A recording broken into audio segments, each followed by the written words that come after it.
ಅರವಿಂದ್, ಇಷ್ಟೊತ್ತಾದರೂ ಇನ್ನೂ ಯಾಕೆ ಬರಲಿಲ್ಲ? ನಾನೇ 10 ನಿಮಿಷ ಲೇಟ್ ಮಾಡಿ ಬಂದಿರುವೆ. ನನಗಿಂತ ಮುಂಚಿತವಾಗಿ ಬಂದು ಹೋಗಿರ್ಬೇಕೆ? ಇಲ್ಲ, ಅವರು ಇನ್ನೂ ಬಂದಿಲ್ಲ ಅಂತ ಕಾಣ್ತಿದ್ದೆ. ಹೌದು, ನಾನೇ ಅವರ ದಾರಿ ಹಿಡಿದು ಅವರನ್ನು ಕರೆದುಕೊಂಡು ಬರುತ್ತೇನೆ.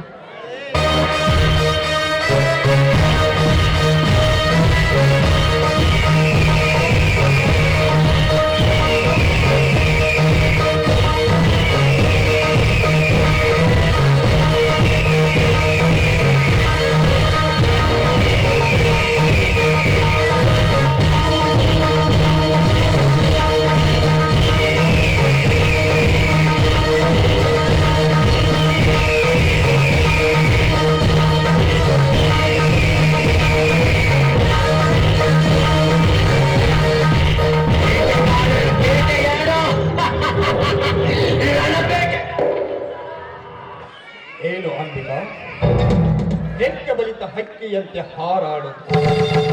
ಅವಸರ ಪಟ್ಟು ಆತುರದಿಂದ ಹೊರಟಿರುವೆಯಲ್ಲ, ಎಲ್ಲಿಗೆ ನಿನ್ನ ಅಂಬಿಕಾ? ಈ ಅಮೃತದ ಪರಿಮಳವನ್ನು ಸವಿಯಲು ಬಂದ ಈ ದುಂಬೆಯನ್ನು ಕಂಡು ನಿನ್ನ ಮನದಲ್ಲೇನಾದರೂ ಭಯಪಡಲು ನಾನೇನೋ ದಿಕ್ಕಿಲ್ಲದ ಹಕ್ಕಿಯಲ್ಲ. ಹೆತ್ತವರ ಪ್ರೀತಿಯ ಆಶ್ರಯದಲ್ಲಿ ಅನ್ನ ತಿಂದು ಬದುಕಿದ ಒಲವುಳ್ಳ ಹಕ್ಕಿ ನಾನು. ಮಿಸ್ಟರ್ ಮಾಂತೇಶ, ಆಕಾಶದಲ್ಲಿ ಹಾರಾಡುವ ಹಕ್ಕಿಗಳನ್ನು ಕಂಡು ಕುಕ್ಕಲ ಬರುವ ನಿಮ್ಮಂತ ರಣ ಹಕ್ಕುಗಳ ಕೈಯನ್ನು ಕತ್ತರಿಸುವ ಹಠಮಾರಿ ಹಕ್ಕಿ ನಾನು. ಮಿಸ್ಟರ್ ಮಾಂತೇಶ, ನಾನು ನಿಮ್ಮನ್ನು 3 ವರ್ಷಗಳಿಂದ ನೋಡ್ತಾ ಇದ್ದೀನಿ. ಮಾತು ಮಾತಿಗೂ ನನ್ನನ್ನು ನಿಮ್ಮ ಮೋಹದ ಬಲೆಯಲ್ಲಿ ಹಾಕಿಕೊಳ್ಳಲು ಪ್ರಯತ್ನಿಸುತ್ತಿದ್ದೆ. ಹೆಜ್ಜೆ ಹೆಜ್ಜೆಗೂ ನನ್ನನ್ನು ನಿಮ್ಮ ಅಧೀನ ಮಾಡಿಕೊಳ್ಳಲು ನೋಡ್ತಾ ಇದ್ದೀರಾ. ಯಾಕೆ ಯಾಕೆ ನಿಮ್ಮಲ್ಲಿ ಇಂಥ ದುರಾಸೆ? ನಾನು ನಿಮ್ಮ ಆಸೆಯನ್ನು ಈಡೇರಿಸುವ ಹೆಣ್ಣಲ್ಲ. ನಾನು ನಿಮ್ಮ ದೃಷ್ಟಿಯಲ್ಲಿ ಹೆಣ್ಣಂದ್ರೆ ಏನೆಂದು ತಿಳಿದುಕೊಂಡಿರುವಿರಿ? ಮಾರುಕಟ್ಟೆಯಲ್ಲಿ ಇಟ್ಟಿರುವ ಹಣ್ಣೆಂದು ತಿಳಿದಿದ್ದೀರಾ? ಇಲ್ಲ ಕಾಲಿನಿಂದ ಒದೆಯುವ ಮಣ್ಣಿನ ಧೂಳೆಂದು ತಿಳಿದಿದ್ದೀರಾ? ನನ್ನ ದೃಷ್ಟಿಯಲ್ಲಿ ಹೇಳಬೇಕೆಂದರೆ ನಿನ್ನಂತ ಯೌವನ ತುಂಬಿದ ಹೆಣ್ಣು ಪವಿತ್ರವಾದ ಪಾತ್ರೆಯಲ್ಲಿ ಬೆಣ್ಣೆ ಇದ್ದಂತೆ. ಈ ಬೆಣ್ಣೆ ಎಂಬ ಹೆಣ್ಣನ್ನು ಕತ್ತು ತಿನ್ನಲು ಹೇಸುವವನಲ್ಲ ಈ ಕಾಟುಕ.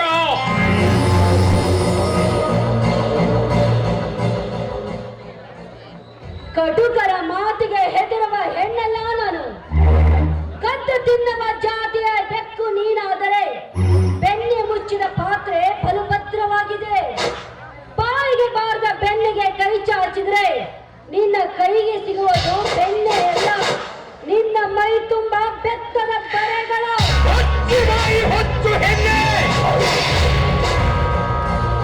ನಿತ್ಯೆಯನ್ನು ನೀನು ತುಚ್ಛವಾಗಿ ಕಂಡಿದ್ದೆಯಾದರೆ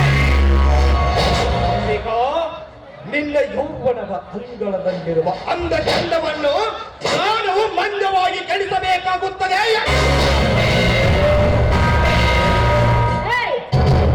ಬಾಯಿ ಚಾಂಡಾಲ, ಇಚ್ಛೆ ಇಲ್ಲದ ಹೆಣ್ಣನ್ನು ಕರೆದಿದ್ದೆ ಆದರೆ ನಿನ್ನ ಮುಂಡದಿಂದ ಹೊರ ಬರುವುದು ಈ ನಿನ್ನ ರುಂಡ. ಮಾಂತೇಶ, ಮದ ತುಂಬಿದ ಮಂಗನಂತೆ ಮಾತಾಡಿದ್ದೆ ಆದ್ರೆ ಚಂಡಿ ಚಾಮುಂಡಿಯಾಗಿ ನಿನ್ನ ರಕ್ತ ಕುಡಿಯಬೇಕಾಗುತ್ತದೆ. ಎಚ್ಚರ! ನೋಡು ಮಾಂತೇಶ, ಈ ಸುಮ್ಮನೆ ನನ್ನನ್ನು ಕೆಣಕಬೇಡ. ಕುಂಭ ತಂದ ಹುಚ್ಚಿನಲ್ಲಿರುವ ನಿನಗೆ ನಾನು ಮುನ್ನೆಚ್ಚರಿಕೆ ಕೊಡ್ತಾ ಇದ್ದೀನಿ. ಮುಂದೆ ಸ್ವಲ್ಪ ಎಚ್ಚರದಿಂದಿರು. ಎಲ್ಲ ಎಚ್ಚರ ಉಪದೇಶ ತತ್ವದ ಮಾತುಗಳು ಚಪ್ಪಲಿಯ ಸಮಾನ. ಅಂಬಿಕಾ, ನನ್ನ ಬಯಕೆಯಲ್ಲಿ ಎಂತಹ ಹಠಮಾರಿ ಹೆಣ್ಣಾದರೂ ಸರಿ, ಒಂದು ಕಂಡಿಟ್ಟ ಹೆಣ್ಣನ್ನು ಮುಟ್ಟದೆ ಎಂದಿಗೂ ಬಿಟ್ಟವನಲ್ಲ ಈ ಮಹಂತೇಶ. ಇದಕ್ಕಾಗಿ ನನ್ನ ಗಟ ಉರಿಯಲು ಚಿಂತೆ ಇಲ್ಲ. ನನ್ನ ಕನಕಲೆಯನ್ನು ಕಳೆದುಕೊಳ್ಳುವ ಹೇಳಿ ನಾನಲ್ಲ. ಅಂದಾಗ ನಿನ್ನಂತಹ ಒಂದು ಸಣ್ಣ ಜಾತಿಯ ಹೆಣ್ಣು ನನ್ನ ಕಣ್ಣಕ್ಕೆ ಹುಳುವಾಗಿ ಕಾಣುವುದು. ಕಣ್ಣಂತ ಬಗುಳಿ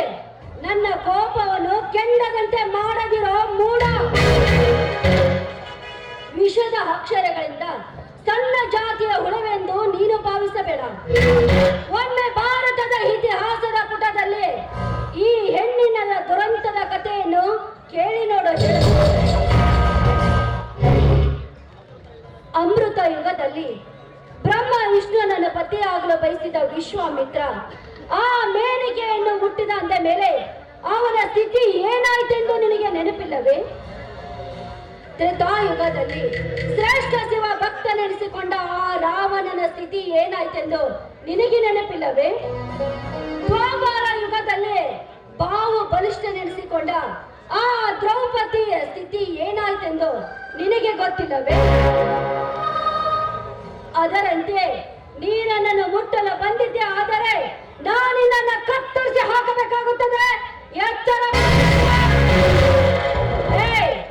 ನೀನಿಲ್ಲಿಂದ ಹೊರಟು ಹೋದ್ರೆ ಸರಿ, ಇಲ್ಲವಾದ್ರೆ I say first get out. ಹೊರಟು ಹೋಗಲು ಬಂದಿದ್ದರೆ ಹರೆಯದ ಹೆಣ್ಣನ್ನು ಹಾದಿಯ ಮೇಲೆ ನಿಲ್ಲಿಸಿ ಮಾತನಾಡುತ್ತಿರಲಿಲ್ಲ. ಹೆಣ್ಣೆ, ಹೆಣ್ಣಿನ ಇತಿಹಾಸದ ಪುಸ್ತಕದ ದುರಂತದ ಪುಸ್ತಕದಲ್ಲಿ ಪುರುಷನ ಪೌರುಷವನ್ನು ಮರೆತು ಪುಟಗಳನ್ನು ತಿರುವಿದಂತೆ ಕಾಣುತ್ತದೆ. ಕಳ್ಳಿಟ್ಟ ಹೆಣ್ಣಿಗಾಗಿ ಪುರುಷ ತನ್ನ ಪ್ರಾಣವನ್ನೇ ಕಳೆದುಕೊಳ್ಳಲು ಸಿದ್ಧ. ಅಂದಾಗ ನಿನ್ನನ್ನು ಮುಟ್ಟುವ ತನಕ ನನ್ನ ಮನಸ್ಸಿಗೆ ಶಾಂತಿ ಇಲ್ಲ.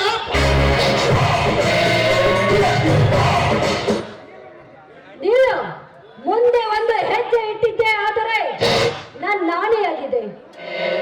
ನೋಡು ಮಾಂತೇಶ, ಮರೆಯಿದರು ಸುಜ್ಞಾನವನ್ನು. ಸುಳುವ ಅಗ್ನಿಗೆ ಸರಸ ಮಾಡುವುದು ಸರಿಯಲ್ಲ. ಆ ಜ್ಞಾನವನ್ನು ಮುಂದುವರೆಸಿದ್ದೆ, ಆದರೆ ನಿನ್ನನ್ನು ಕತ್ತರಿಸಿ ಹಾಕಬೇಕಾಗುತ್ತದೆ ಮಾಂತೇಶ. ಅಂಬಿಕಾ, ನನ್ನ ಅಂತ್ಯ ಕಾಣುವ ಮುನ್ನ ನನ್ನ ನಾಟಕದ ನಾಂದಿ ಪ್ರಾರಂಭವಾಗಬೇಕಾಗಿದೆ. ನನ್ನ ನಾಟಕದ ಮೊದಲನೆಯ ದೃಶ್ಯವೇ ನಿನ್ನ ಶೀಲಹರಣ. ಮುಂದೆ ಬರುವ ದುರಂತಗಳನ್ನು ಎದುರಿಸುವ ಶಕ್ತಿ ನನ್ನಲ್ಲಿದೆ. ನನ್ನ ನಾಟಕದಲ್ಲಿ ನೀನು ನಾಯಕಿಯಾದರೂ ಸರಿ, ಖಳನಾಯಕಿಯಾದರೂ ಸರಿ, ನಾನು ಮಾತ್ರ ನಿನ್ನನ್ನು ಮುಟ್ಟದೆ ಬಿಡುವುದಿಲ್ಲ. ಬೇಡ ಬೇಡ ಮಾಂತೇಶ, ಬೇಡ. ಹಠಕ್ಕೆ ಬಿದ್ದು ಅವಮಾನ ಆಗಬೇಡ. ಬಿಟ್ಟಿಡು ನನ್ನನ್ನು. ಮಾತು ಕೇಳುವ ಹೇಳುವ ಸಮಯವಿದಲ್ಲ ಅಂಬಿಕಾ. ನಾವಿಬ್ಬರು ಸರಸವಾಡುವ ಸಂದರ್ಭವಿದು.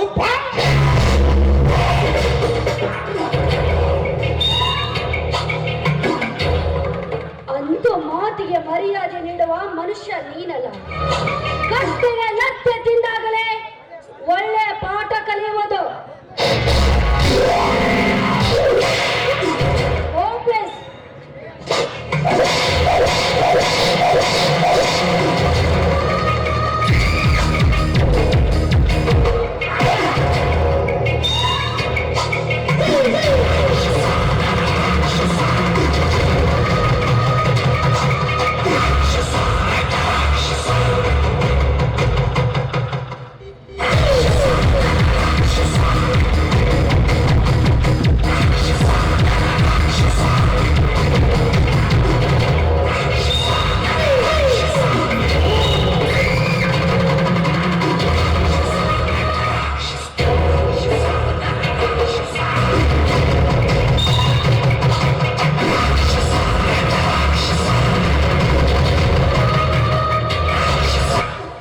ಅಂಬಿಕಾ, ಇದು ಈ ಮಹಾಂತೇಶನ ಜೀವನದಲ್ಲಿ ಮೊದಲನೆಯ ಸೋಲು.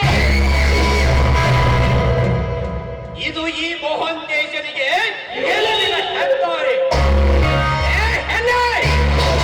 ಪುನಃ ಪುನಃ ಪ್ರಯತ್ನ ಮಾಡಿ. ಇದಕ್ಕೆ ತಕ್ಕ ಪ್ರತಿಫಲ ನೀಡದಿದ್ದರೆ ದನಿ ಮಹಾಂತೇಶ್ ದನಿನೇ ಅಲ್ಲ.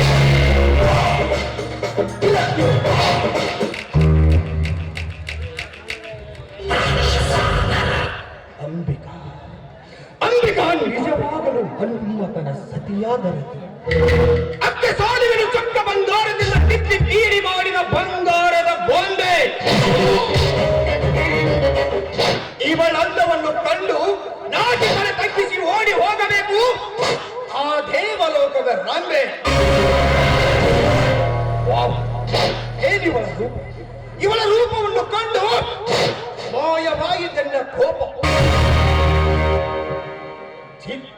ಮೊದಲಿನಿಂದಲೂ ಬಡತನದಲ್ಲಿ ಕಷ್ಟಪಟ್ಟು ಎಷ್ಟೊಂದು ಸೌಂದರ್ಯ ಪಡೆದ ಹೂವು ತನ್ನಿಷ್ಟದ ದೇವರಡಿಗೇರುವ ಮುನ್ನ ಅದರ ಪರಾಗವನ್ನು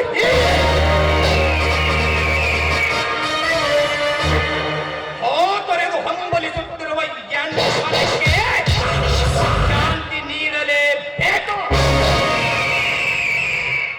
ಅಂಬಿಕಾ, ಮುಂದೆ ನನ್ನ ಮಾತಿಗೆ ಒಪ್ಪಿದರೆ ಸರಿ, ಒಪ್ಪದಿದ್ದರೆ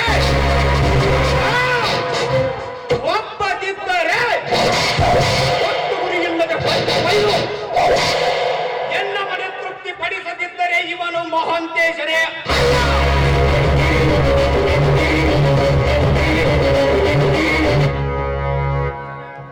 ಸೂರ್ಯನ ಏನಿ ತಿಳಿಸು ಚಂದ್ರುಡಿಗೆ ಏನಿ ತಿಳಿಸು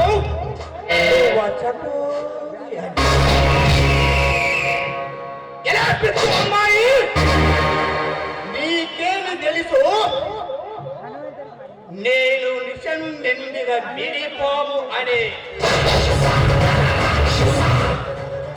ఇప్పుడు చూడు